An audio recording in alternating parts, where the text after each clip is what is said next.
You for staying with us on the Pulse. Now time for the sports. I'm Gary Al Smith.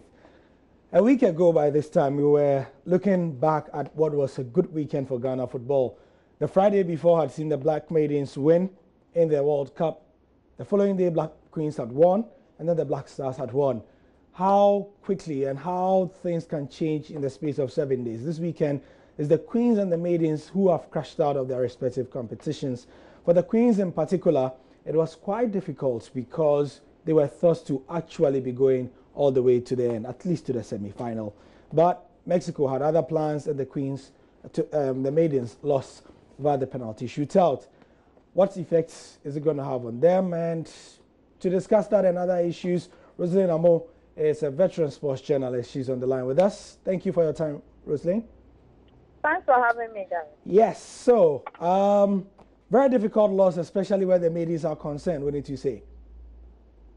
Very difficult and disappointing crash, to say that. But what can we do? It's football, so you need to move on. But it's been very disappointing. This is not what we had all anticipated.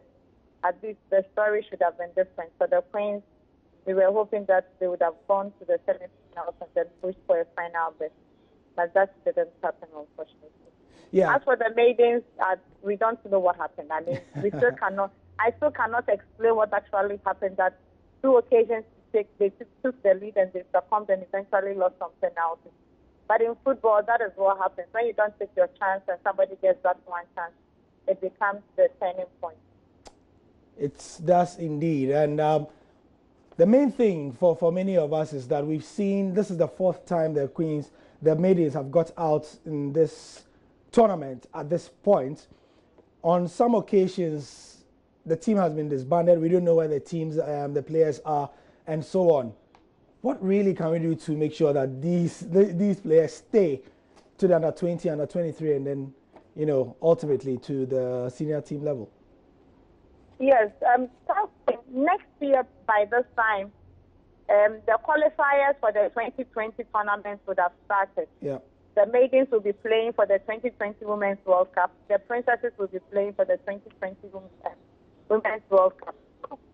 What we need to do is to make sure that we keep a tab on the girls and make sure that they just are not left on their feet and that we find a way of keeping them busy. The issue has been this. Usually because of bread and butter issues, even at a very young age, most of them are trying to go out greener pasture. We need to find a way of keeping them, even if they go, we are able to monitor them how they are performing. And now, Gary, if you ask me, I think that in the past, I was one of the people who were always rooting for the idea of having them go to the U.S. to go to school. But obviously, after 10 years of trying that, we've realized that that is not the best for us if we want to harness our talent. Most of the girls who showed so much promise but went to the U.S. to go to school never came back with that same quantum of talent. So I think that we should be looking towards very successful for if they have to go, they need to go to Europe where they have love for women's football and where we can see their development and trace it. Because it is obvious now that America has not been to the benefit of football so far as progress development is concerned. The girls may go and personally develop themselves because they become better, they go to school and all that. But with regards to the harnessing of talent, it hasn't been in our favor. So we need to look at it.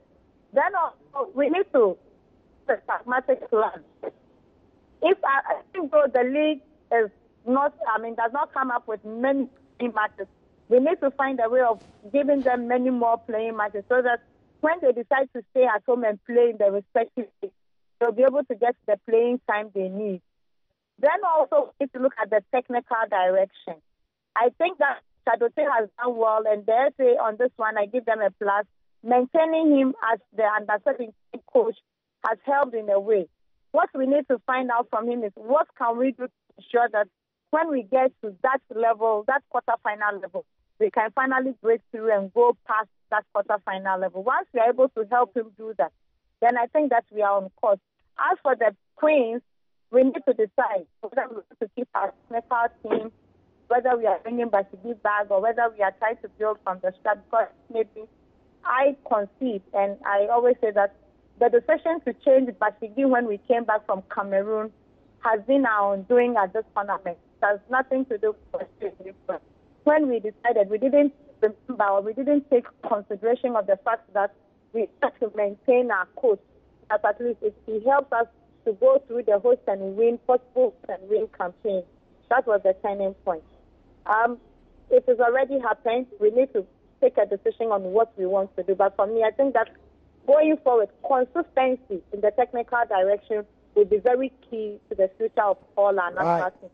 We cannot be changing our coaches every 2 years. It doesn't augur well for team building. Thank you very much. We appreciate your time. Let's talk about 5 key points, and we'll try to crystallize them as time goes on. We appreciate your time. Thank you very much. So that's Rosalie Namo, a veteran sports journalist, giving us the nuggets for the next 2 years. The World Cup will be coming again. The qualifiers for the next World Cup will be coming again at under 17 and under 20 levels. Will we be ready? That's the big question. We should be. I'm Gary Al Smith, and that's the sport for now.